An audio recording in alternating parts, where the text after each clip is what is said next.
Okay, so again, let me go through that part. So like I told you, once you call the novel constructor and the super is being executed, it will go here and run this line. So it will go through the constructor also here of the base class, and it will run that line. What is this line? You're adding the class self inside that list, which is here. This is the list, and that list is a book list, which is inherited from a list. So it's just simply a list. You're adding your class inside a list. So now all books have a list of novel and science fiction movies. Okay? Okay. So any movie that you have or any novel that you have will be added simply to that list. So you have a list or an array of novels and science fiction movies. So here also you call super. So that applies exactly to the same concept. You call, or here you go to the base class, you call it, and you add also the science fiction to the list of all books. Okay. I know that, yeah, this is slightly advanced concept.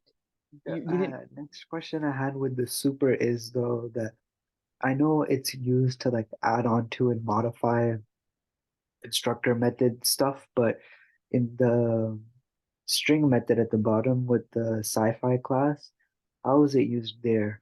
Like it's used Here, different. here. Yeah. So the same here actually. So Also, the when we string. use super, we Uh-huh. use super to call the base class. We call super to call a method inside the base class. What is the base class? What is your base class here? Book. Okay, so what is string in the base class? Oh, I see it called the string. Okay, okay. It just adds on to that. Yes, yes, because again, why he does that? Because you have tons of parameters that is saved in the base class, but it is not saved inside the science fiction. So here you only have one information: movie date and location. But the rest of the information that you already passed here is not saved inside the science fiction class. It's saved inside the base class. So to be able to print that information, you need to call the base class string. Okay. Does it make sense? Yeah. Okay. So let's you can share your screen, please, and let's go back to the same point that we stopped at. Okay, sure.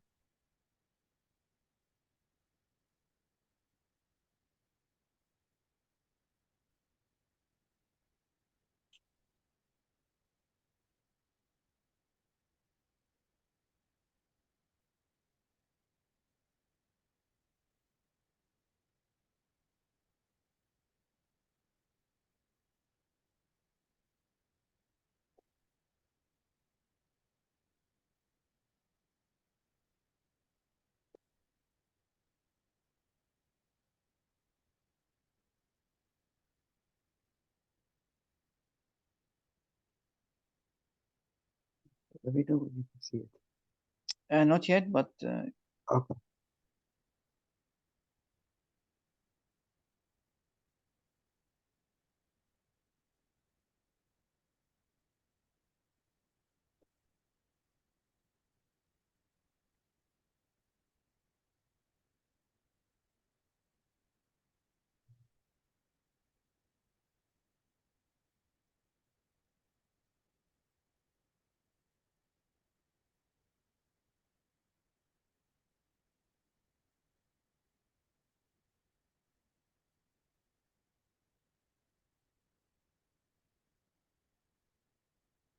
okay, I can see it now.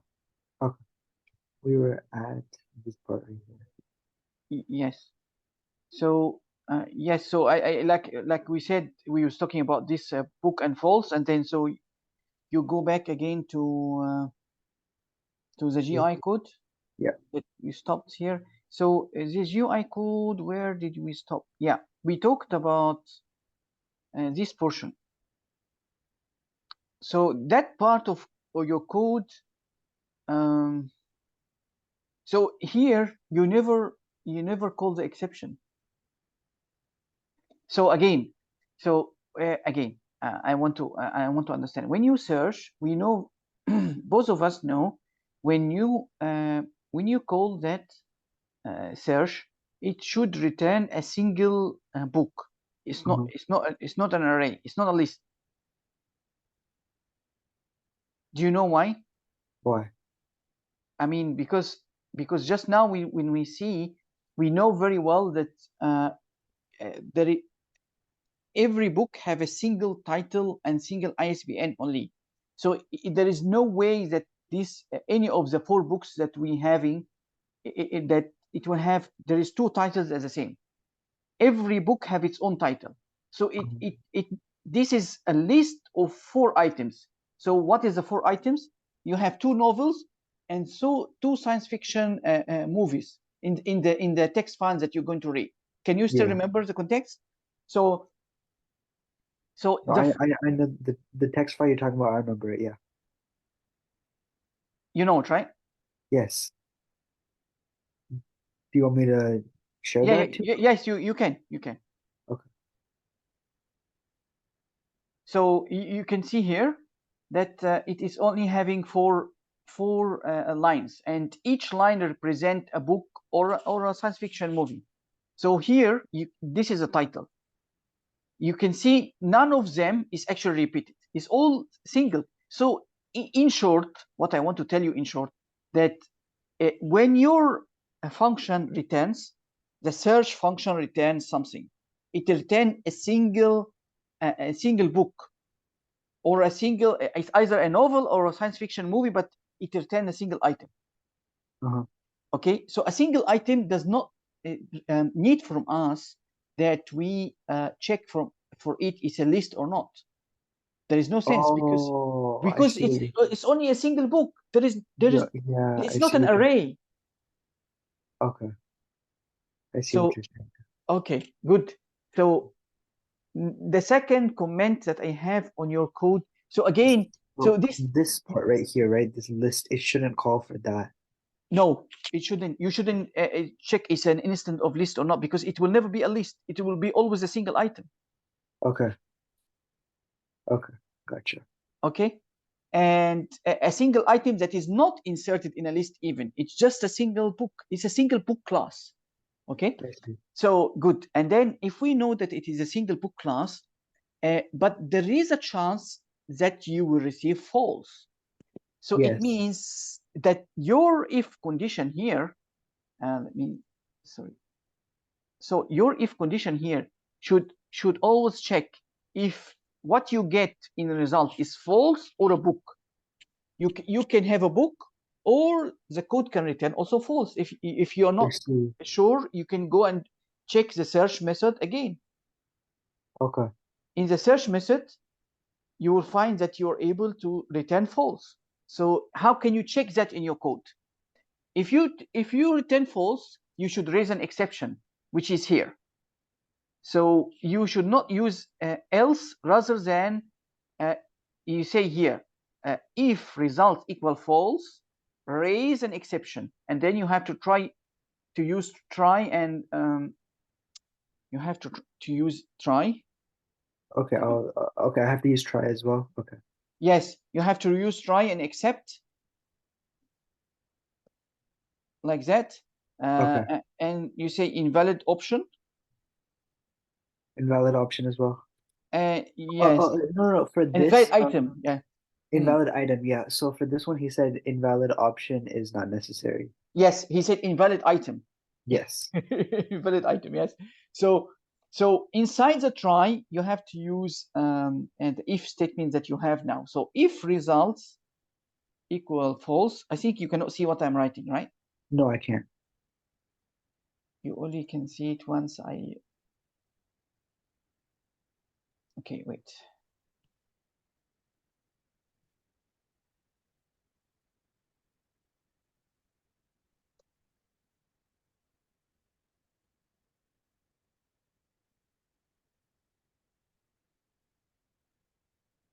What about now? Yes, I can see that. So yeah, what I wanted to say that your code should be something like that. So you should write try, and then your if statement here should come. Okay. But you should check for false. Is it false? If it is yes, then you should raise an exception. And how you can catch that exception? By writing except invalid item as invalid, and then you do a printing, or you even whatever you want to call invalid, and just call it, then it's fine also. Both of them is fine. Okay. So you can use whatever.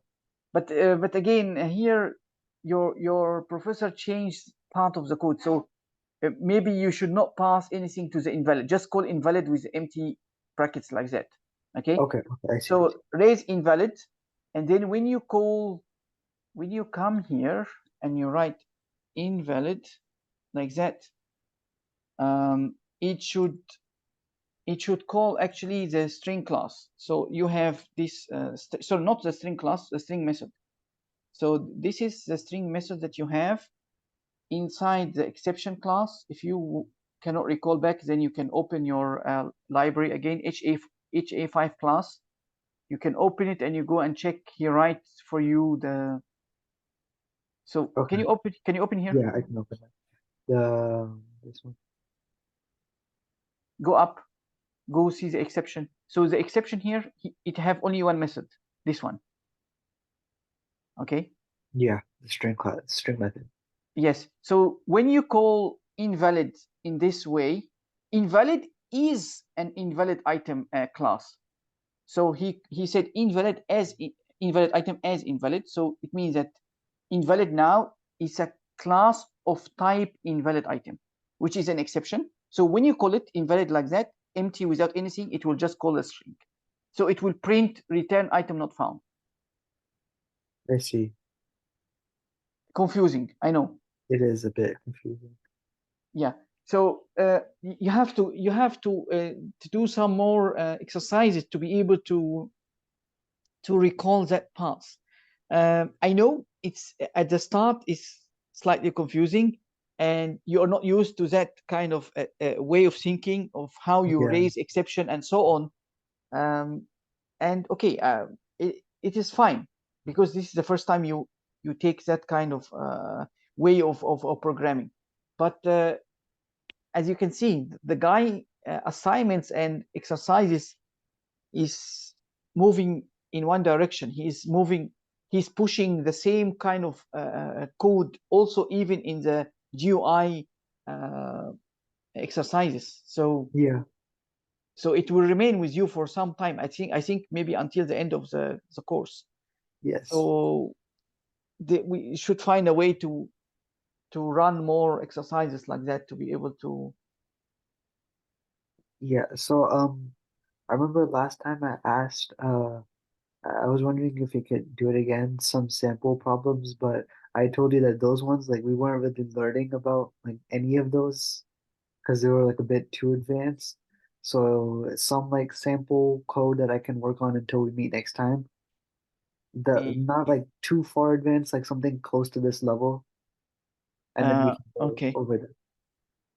Yeah. We can. I can try to do that. Yes. Also, I don't have that much time left, but my professor just uploaded this today, the next assignment's PDF. I was wondering if we could just talk about it and then we can go from there.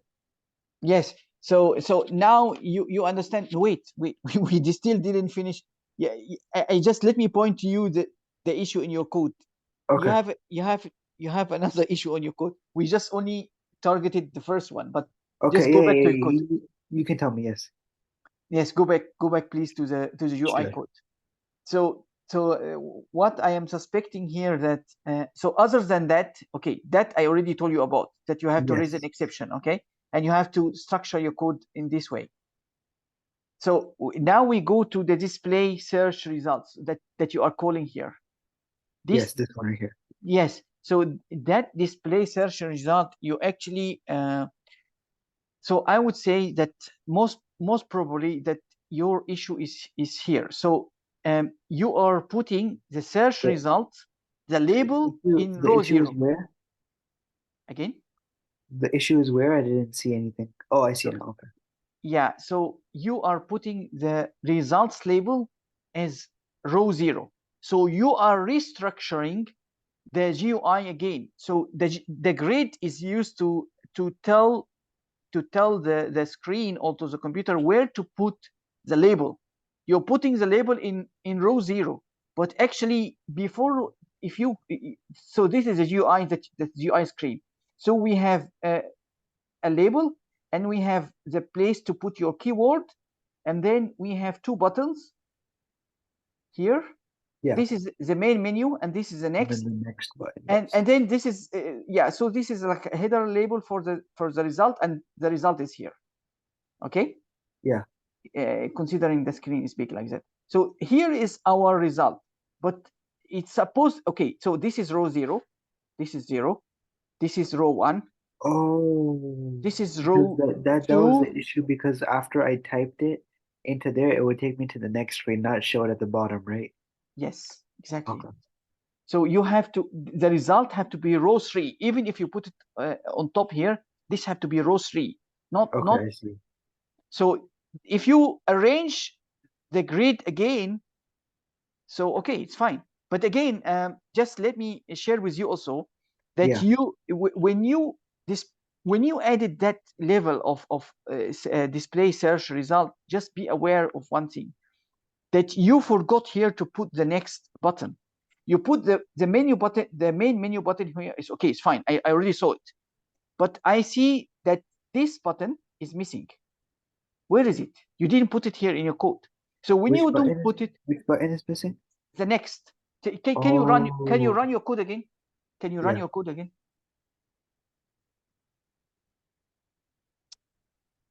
Yeah, keyword, yes. So yeah, put anything, just put anything. Yeah, next. Okay, next disappear. There's no more next button Oh, I see. because you didn't put it here. You didn't put it in this code, so you Okay. should put it here.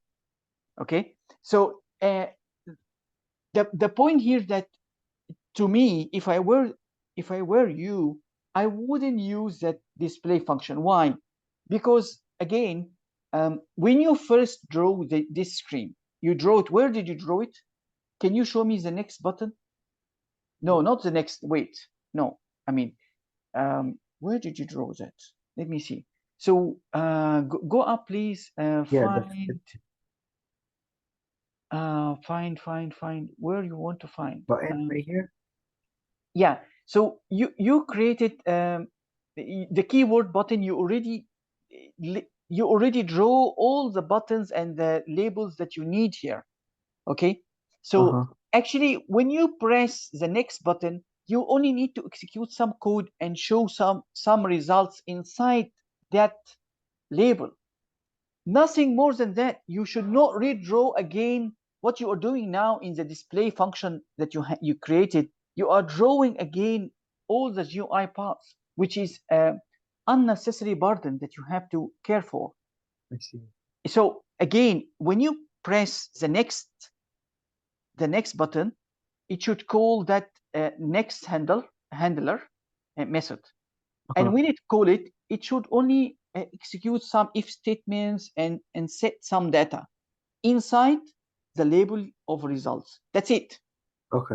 You don't need to draw buttons. You don't need to rearrange the screen again. Or that's my opinion. This is an Okay. extra confusion for yourself. Okay. So, Got it. okay. So Yes. you go back and adjust back this display, because it will confuse you and will create more trouble for your code. Okay. Got it. Okay.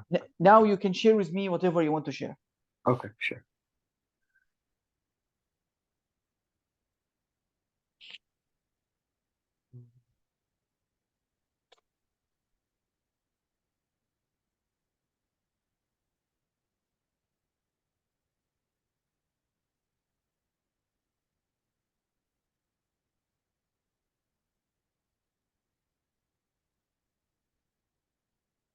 All right, can you see this? Yes, I can see it. Yes. Okay, so just this top part right here, the bottom part isn't necessary, but just like if you could show me, tell me what like the main points of finishing this like successfully. Yes, let me see. Sure. You are you are to write a Python to read the CSV file containing a US state information. Read the CSV file of state information, create a dictionary with state abbreviation. Okay, yeah. Create a JSON formatted file using the dictionary name, title, visually inspect the file, ensure it's the JSON format. Okay.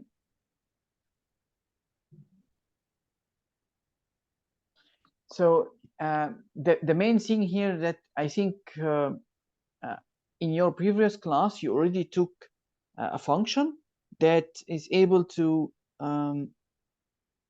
no, let me think again.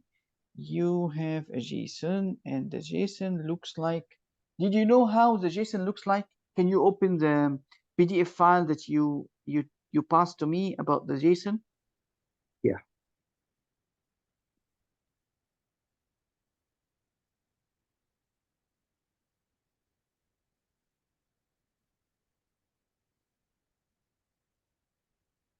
Okay. So as you can see, yeah, just stop here. It's fine also. So as you can see here, does this remind you of anything that we have? Does this remind you of a dictionary? Yes. This is exactly like a dictionary, right? So you have a key and you have a value. Correct. So if you put the name of the dictionary with name and in between square brackets like that, then you are able to either assign a value or get even a value that is related to the key. So Yeah. what the point here is that he gave you a command.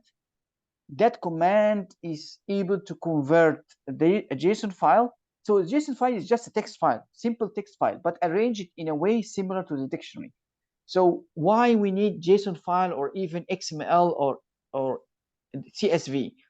This is a formatted. So when we have a web service or we have different websites that do things, do different functionality. So if it's, did you hear about something called API? You heard about what? API, APIs. API, yes, I have. So Application programming, yeah. yes, so this APIs is typically an interface for you to call to get some information.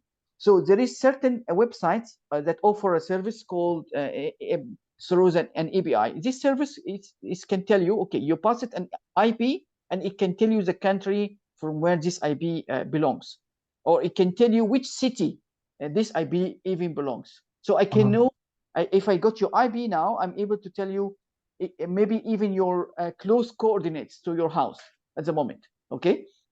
Yeah. So this is done through a service. So the service say, pass me an IP, I return back to you the information Well, about the IP, and this yeah, information. the last part cut off. What were you saying? So okay, now the internet connection is not so stable. So okay, now let me return again. The API service say, pass me an IP, and then I will return back to you an information about this IP. But in which format? I will return back the information to you as either a JSON or an XML or a CSV Yes, format. okay, gotcha. Okay, so this is a way to exchange information between two different websites or two different applications. So you can have two different Python Python codes, two different EXE applications that can talk to each other by passing information between them in the format of JSON, because JSON is one of the common known formats. So both of them, they can, because again, you pass me an information, you have to pass it to me in a format that I understand. And Yeah. when you pass me back a result, I have to know what kind of format. So we use standard format. Standard format is one of them is JSON. Okay. So again, JSON is simple and formatted as a dictionary. So I'm able to easily convert it in a dictionary. He gave you a function that you can use it to convert this file to a dictionary. Go back to the next page, please. I can share with you. No, next, more. Yes, here, enough. Yes, here. So here the guy already make it simple. He just wants you to so he wants you to import JSON, and so this is a JSON formatted string. So you just read it as you read a normal text, just a normal text. Okay.